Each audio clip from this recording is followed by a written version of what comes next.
क्या आप बीमारियों से पीड़ित हैं या मन की व्याधियों से पीड़ित हैं और इनका आपको इलाज मिल भी नहीं रहा, और मिलता भी है तो बहुत महंगा इलाज है, तो हम स्वयं अपना इलाज क्यों नहीं कर सकते? तो वह कौन सी विधियां हैं जो हमारे शास्त्रों में उल्लेखित हैं और हम उनका प्रयोग करके अपने मन, मस्तिष्क और शरीर सभी चीजों को स्वस्थ रख सकते हैं? आइए इस विषय में हम चर्चा प्रारंभ करते हैं।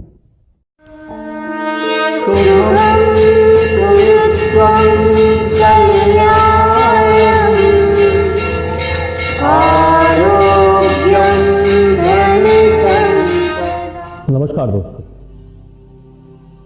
आज के इस वीडियो में मैं राजेश कुमार पुरी आप सभी का हार्दिक अभिनंदन करता हूं।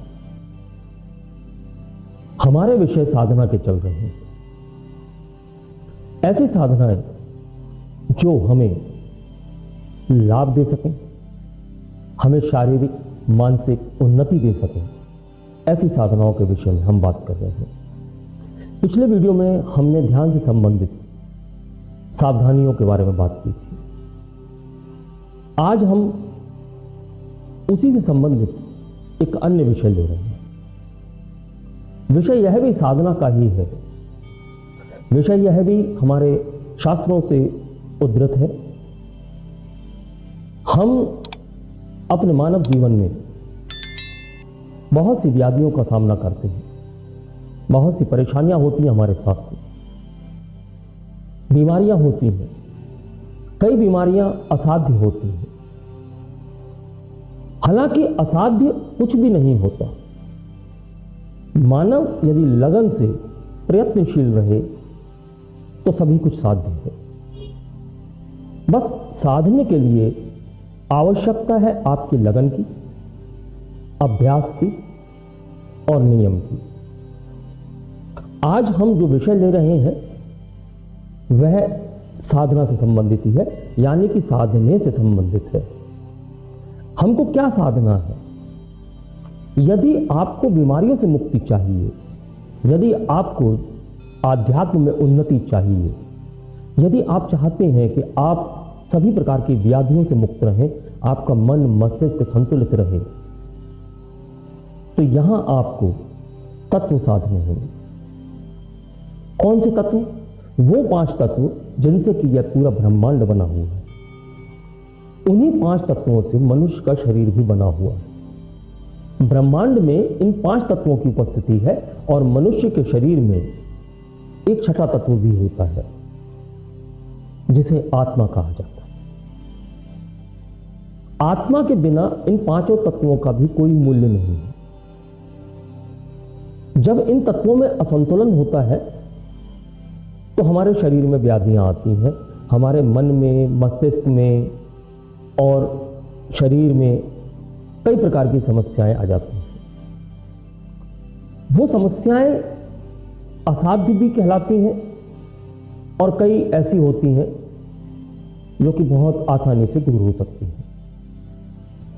हम अपने शरीर की बीमारियों के लिए बहुत परेशान रहते हैं और हम दर बदर ठोकरें खाते हैं, भटकते हैं इनके इलाज के लिए, इनकी चिकित्सा के लिए। और कई बार हमारे पास में ऐसी बीमारियां होती हैं जिनकी चिकित्सा आधुनिक चिकित्सा शास्त्र में उपलब्ध ही नहीं है, मात्र हम अपने पैसे को व्यर्थ फेंक रहे होते हैं। हम ठीक नहीं होते हैं, लेकिन एक उम्मीद के सहारे हम लगातार दवाओं पर जी रहे हैं। तो उन दवाओं से मुक्ति कैसे मिलेगी? मुक्ति मिलेगी आपके तत्वों को साध के। यह तत्व कौन से हैं? क्षिति, जल, पावक, गगन, समीर। क्षिति यानी कि पृथ्वी, जल यानी कि पानी, पावक यानी कि अग्नि, गगन यानी कि आकाश और समीर यानी कि वायु। यह 5 तत्व मनुष्य के शरीर में विभिन्न अवस्थाओं में होती है और इन विभिन्न अवस्थाओं को हम समझने की कोशिश करेंगे। हम सबसे पहले समझेंगे क्षिति। क्षिति यानी कि पृथ्वी।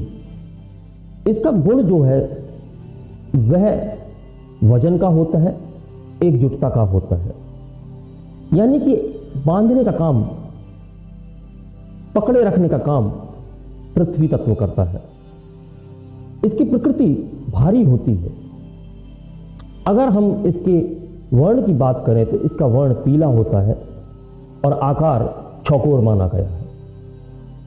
जब हम चक्रों की बात करते हैं तो इस तत्व का मूल स्थान किस चक्र में है, यह भी जानना आवश्यक है। चक्रों को हम किसी अगले वीडियो में विस्तार से समझेंगे। यहां पर हम चक्रों की स्थिति समझेंगे। तो पृथ्वी तत्व जो है मूलाधार चक्र में उपस्थित होता है। मूलाधार चक्र यानी कि हमारे मेरुदंड, जिसमें कि सुषुम्ना नाड़ी होती है और सुषुम्ना नाड़ी में हमारे 7 चक्र होते हैं, उस सुषुम्ना नाड़ी के सबसे निचले हिस्से पर, यानी कि आप कह सकते हैं कि हमारी गुदा के पास मूलाधार चक्र होता है। यहां कुंडलिनी का वास होता है। इस विषय में भी हम आगे चर्चा करेंगे। तो पृथ्वी तत्व मूलाधार चक्र में निवास करता है। जब हम इसके कार्य की बात करते हैं तो मैंने जैसे आपको बताया कि बांधने का कार्य होता है, यानी कि त्वचा, जड़त्व, सृजन शक्ति, भारी अंग जो होते हैं वो इसके प्रतिनिधित्व में आते हैं।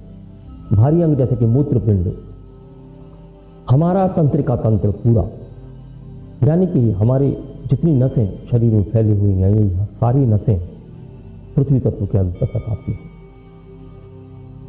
जब पृथ्वी तत्व के स्वामी की बात करते हैं तो ज्योतिष शास्त्र में पृथ्वी तत्व का स्वामी बुध को माना गया है। दूसरा तत्व है जल तत्व। जल तत्व यानी कि पानी। यह सभी को विदित है कि मनुष्य के शरीर में 70 से 72% तक का जल उपलब्ध होता है, रक्त के रूप में, रस एंजाइम्स के रूप में और जल के रूप में। तो ये 72% जो हमारे शरीर में जल है, द्रव अवस्था में है। इसकी प्रकृति शीतल होती है। संकुचन का और द्रवता का गुण होता है इसका। और जब हम इसके वर्ण की बात करते हैं तो सफेद वर्ण इसका माना गया है। आकार अर्धचंद्रमा का आकार होता है। इसका कार्य क्या होता है? तो इसका कार्य होता है द्रवता का। इसका कार्य होता है रस एंजाइम्स को, पोषक तत्वों को शरीर के विभिन्न हिस्सों में पहुंचाने का कार्य होता है। इससे जो हमारी व्याधियां उत्पन्न होती हैं वह कफ जनित व्याधियां होती हैं, प्रजनन संबंधित व्याधियां होती हैं, मूत्र से संबंधित व्याधियां होती हैं, वह सभी जल तत्व के अंतर्गत आती हैं। इस जल तत्व का जो निवास स्थान है वह स्वादिष्ठान चक्र में है। स्वादिष्ठान चक्र कहाँ होता है? स्वादिष्ठान चक्र मूलाधार चक्र के बिल्कुल ठीक ऊपर, यानी हमारे जननांगों के पास स्वादिष्ठान चक्र होता है। अब अगर हम इसकी बात करें ग्रहों की, तो ज्योतिष शास्त्र में चंद्र और शुक्र को जल का प्रतिनिधित्व प्राप्त है। अब हम तीसरे तत्व की बात करेंगे, पावक, यानी कि अग्नि। अग्नि की प्रकृति जो होती है वो ऊष्मा की होती है। शरीर में ताप, यानी अगर शरीर में ताप नहीं है तो कहीं ना कहीं समस्या है। यदि शरीर का ताप बिल्कुल खत्म हो गया, यानी कि व्यक्ति कहते हैं कि ठंडा पड़ गया, यानी मृत हो गया, तो इसकी जो प्रकृति है वह ऊष्मा है और गुण इसका ताप का, गर्म होने का और प्रसार। जैसे अग्नि फैलती है ऐसे ही यह भी फैलता है। तो ये फैलते हैं, या अग्नि हमारे शरीर में फैलती है। इसका रंग जो है लाल माना गया है, और अगर इसके आकार की बात करें तो इसे त्रिभुजाकार माना गया है। शरीर में भूख, प्यास, निद्रा, यह सभी कार्य अग्नि तत्व के अंतर्गत आते हैं। अग्नि तत्व हमारे शरीर में मणिपुर चक्र से संचालित होता है। मणिपुर चक्र जो कि हमारे नाभि के उपस्थित होता है। तो अग्नि तत्व वहां नाभि से संचालित है। और जब हम अग्नि तत्व के स्वामी की बात करते हैं तो ज्योतिष शास्त्र में सूर्य और मंगल अग्नि तत्व का स्वामित्व रखते हैं। अब अग्नि तत्व से जो समस्याएं होती हैं, यानी पित्त से होने वाली समस्याएं, गर्मी से होने वाली समस्याएं, जठराग्नि से होने वाली समस्याएं, आपके पेट में जिसको आप अम्ल पित्त कहते हैं, आपके पेट की ज्यादातर समस्याएं अग्नि से होती हैं। पाचन तंत्र की समस्याएं अग्नि से होती हैं। और अगर हम अग्नि की आगे बात करें तो बदहजमी, अतिसार, पेट में गर्मी हो गई, अतिसार हो गया, पेट की समस्या आ रही है, आपको वमन, उल्टियां, इस प्रकार की समस्याएं उत्पन्न हो जाएंगी। अग्नि की अधिकता हो गई, यानी कि अगर आपके शरीर में ताप बढ़ गया तो मानसिक तौर पे आप बीमार हो सकते हैं। आप क्रोध, काम वासना, इस प्रकार की जो व्याधियां हैं उनकी अधिकता का शिकार हो सकते हैं। तो अग्नि तत्व के बाद आगे बढ़ेंगे हम वायु तत्व की ओर। वायु तत्व यानी कि जिसकी प्रकृति अनिश्चित है और गुण गति का है। वायु में गति होती है। वायु से उत्पन्न होने वाले बहुत से रोग हमारे शरीर में देखे जा सकते हैं। वायु से उत्पन्न होने वाले, जैसे कि जितने भी शरीर के दर्द हैं, उनमें अधिकतर आप कह सकते हैं कि 95% से अधिक दर्द वायु की उत्पत्ति के कारण होते हैं। यहां मैं चोट के दर्दों की बात नहीं कर रहा हूं, वायु के दर्दों की बात कर रहा हूं। वायु की अधिकता की वजह से आपके शरीर में कई व्याधियां उत्पन्न हो सकती हैं। वायु की अगर हम बात करें तो इसका रंग भूरा या नीला माना जाता है और इसका षटकोण आकार माना गया है। हमारे शरीर में अनाहत चक्र के हृदय पर स्थित होता है, वहां इस वायु तत्व का वास माना गया है। जब वायु तत्व की हम आगे बात करते हैं तो हमारे मांसपेशियों का संकुचन और आकुचन, श्वास प्रश्वास, इस प्रकार के जितने भी कार्य हैं वो वायु तत्व के अंतर्गत आते हैं। शरीर में मांसपेशियों का दर्द हो या जोड़ों का दर्द हो, हड्डियों का दर्द हो, पेट का दर्द हो, अधिकतर दर्द वायु तत्व के कारण ही होते हैं। वायु तत्व की अधिकता की वजह से यह सब समस्याएं आती है। और यदि वायु तत्व कम हो जाए तो श्वास से संबंधित समस्याएं आती हैं, जैसे दमा, अस्थमा, यह सब समस्याओं का आपको सामना करना पड़ सकता है। वायु तत्व के ज्योतिष में स्वामी शनि माने गए हैं। हम अपने अंतिम तत्व की ओर अग्रसर होंगे। अंतिम तत्व है आकाश तत्व। आकाश तत्व जिसका कि गुण फैलाव का है, प्रकृति इसकी मिश्रित है।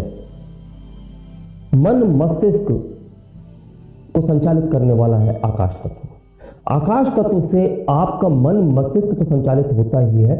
जितनी भी आपकी मनोवृत्तियां होती हैं, आपके सिर से संबंधित जितनी भी समस्याएं हैं, वह आकाश तत्व के अंतर्गत आती है।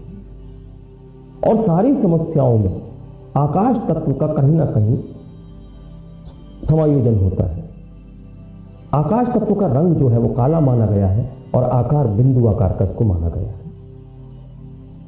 आकाश तत्व के निवास की बात करें तो आकाश तत्व का निवास हमारे विशुद्धि चक्र, जो कि हमारे गले या आप कह सकते हैं गर्दन, चूंकि यह सारे चक्र रीढ़ की हड्डी में सुषुम्ना नाड़ी में स्थित है, तो रीढ़ की हड्डी हमारे शरीर के बीचों बीच चल रही है।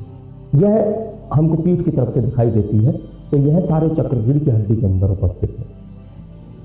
तो आकाश तत्व विशुद्धि चक्र में निवास करता है और इसका जो कार्य होता है संवेग, वासना,